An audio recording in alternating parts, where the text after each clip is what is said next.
If anything, they echoed louder. Every high-level meeting, every strategy session with executives from the acquiring company, I still heard my father's old refrain, "Don't get ahead of yourself." That voice was both my fuel and my burden. The integration of Inside Edge into the larger corporation was not without friction. Corporate culture was rigid, slow to adapt, and allergic to risk, the complete opposite of the scrappy, sprint-driven environment I'd built.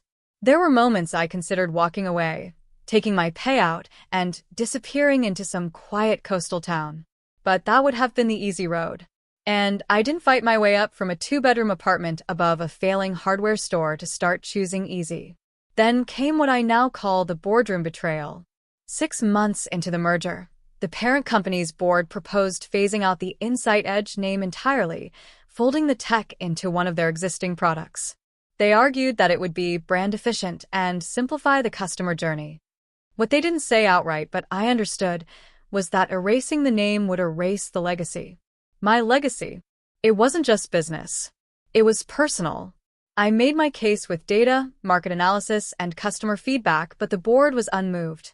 They had already scheduled the rebranding announcement. That night, I went home and stared out my panoramic window, the city lights blurring through tears I didn't want to admit were there. Walking away crossed my mind again, but then another thought hit me. I still had allies. My loyal client base wasn't loyal to the parent company. They were loyal to me and my product. If I could show the board that Inside Edge's brand equity was worth more alive than dead, I could stop the execution. I worked day and night, rallying my sales team, encouraging key clients to send letters directly to the board, gathering hard numbers on retention rates, upsell success, and customer satisfaction. Within 3 weeks, we had a war chest of evidence, not just statistics but stories. A family-owned clothing retailer who'd grown from 1 store to 8 in 3 years using Inside Edge. A local grocer who had doubled profits without raising prices. Stories they couldn't argue with because they were human. The board meeting where I presented the findings is etched into my memory.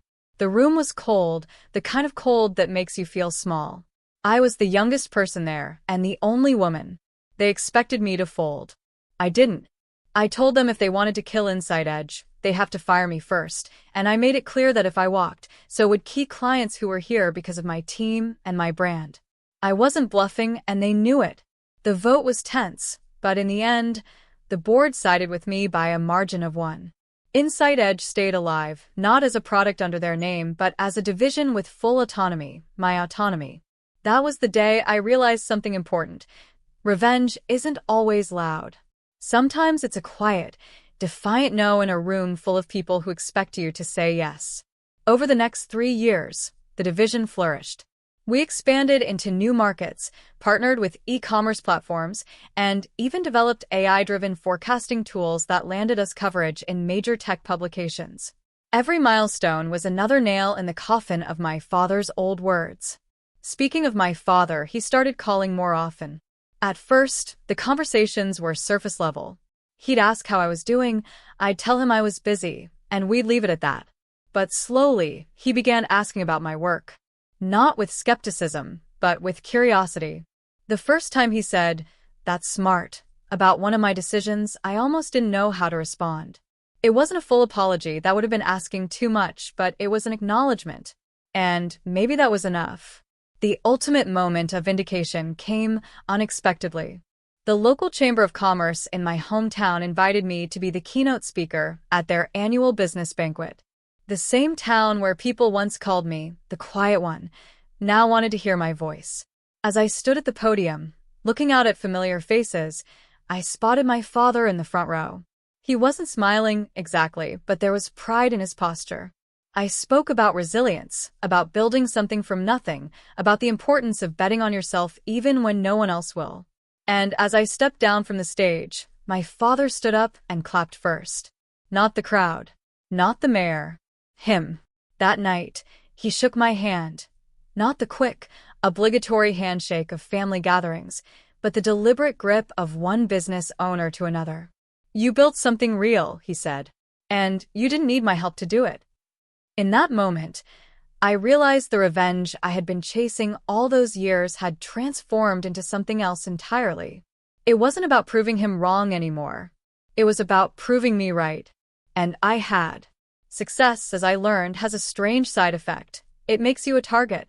3 months after the Chamber of Commerce banquet, we landed our biggest client yet, a national retail chain with over 200 stores. They signed a 3-year contract worth millions, and it felt like a victory lap. What I didn't know was that this client's CEO had his own agenda. Halfway through the first year, the chain's marketing director, someone I'd personally trained on our platform, quit abruptly and joined a competitor. 2 weeks later, that competitor launched a copycat service suspiciously similar to ours. It was clear. Someone inside had stolen our playbook. I called the CEO directly. He brushed me off with a smug, "That's just how business works." That night, I stayed at the office until sunrise, combing through our contracts, looking for a way to hit back. I found it in Clause 14, intellectual property breach. With our legal team, I filed a lawsuit, not just for breach of contract, but for damages that could cripple them if we won. The next 6 months were a chess game of depositions, counterclaims, and settlement offers. The competitor eventually backed down, the chain paid a hefty fine, and, best of all, the stolen service was shut down. But that fight had drained us financially. We'd spent hundreds of thousands in legal fees. For the first time since the acquisition, payroll was tight. That's when the second blow landed. The market shifted. E-commerce took a dip, and small businesses, our bread-and-butter clients, started closing at alarming rates. Our monthly recurring revenue dropped 30% in 1 quarter. The board suggested layoffs. I refused. Instead, I called an all-hands meeting. If we tighten our belts now, if we work smarter, we can ride this out without losing a single person. We cut expenses ruthlessly. No catered lunches, no unnecessary software licenses, no vanity projects. I took no salary for 4 months. It was brutal, but it worked. We survived the downturn intact.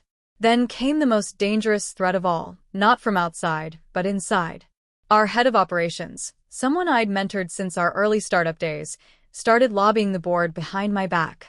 He pitched himself as the more stable leader, claiming I was too emotionally invested to make tough decisions. I found out when one of my few allies on the board tipped me off. I didn't confront him right away. Instead, I started documenting everything: his missed deadlines, budget overruns, unapproved expenses. When I finally brought it to the board, I didn't go in angry. I went in with facts, charts, and witness accounts from team leads. He was removed that same day. The fallout was messy. Morale dipped, rumors flew, and trust in leadership wavered. I knew I had to steady the ship, and fast. I called a company-wide meeting, stood in front of everyone, and told them exactly what had happened. No corporate spin, just the truth. That transparency changed everything. People rallied around me, productivity soared, and within 6 months, we had not only recovered but were hitting revenue records again. Looking back now, those 3 crises, the corporate theft, the financial crash, the internal mutiny, didn't just test me. They reshaped me. They stripped away the part of me that still craved outside validation, even from my father. They taught me that real revenge isn't just about winning once. It's about winning every time they come for you. Years later, when Inside Edge was recognized on the national stage as one of the fastest-growing tech companies in the country, I didn't feel like I had gotten back at anyone. I felt untouchable. And, in a way, that's the sweetest revenge there is. 3 years after the mutiny, I was invited to be the keynote speaker at the largest technology innovation summit in the country. It was the kind of event I used to watch online late at night in my college dorm, imagining what it would feel like to be on that stage. Now, my name was printed in bold on the program. The morning of the event, as I stood backstage reviewing my notes, my assistant walked over and whispered, "You'll never believe who's in the audience." I looked up, and through the curtain I saw him. My father, sitting in the 4th row, next to my mother, wearing the same old flannel jacket I remembered from the hardware store. He looked older, smaller somehow, but his eyes were locked on me. My heart thudded in my chest. A part of me still wanted his approval. But a bigger part wanted him to understand. I didn't need it anymore. The host called my name. I walked onto the stage, the bright lights hitting my face, the applause filling the hall. I smiled, not just for the cameras, but for the girl I used to be, the one building websites in secret, the one sneaking application forms under her father's nose. I began. I grew up in a place where ambition had limits, where you were told what you could be based on where you came from, or worse, who you were born as. I was told to be realistic, to stay in my lane. And for years, I thought maybe they were right. But here's what I've learned. I spoke about failure, about betrayal, about fighting for a seat at the table when no one wanted to make space. I didn't name my father.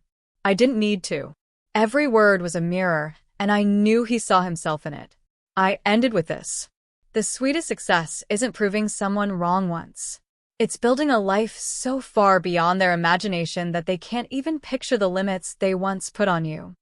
The applause was thunderous. Cameras flashed. People stood. And in the fourth row, my father was clapping. Slowly, almost reluctantly, but clapping all the same. After the speech, I stepped down from the stage. My mother hugged me first. Then my father approached. He didn't say, "I'm proud of you." He didn't apologize. He simply nodded once and said, "You did good, kid." And somehow that was enough.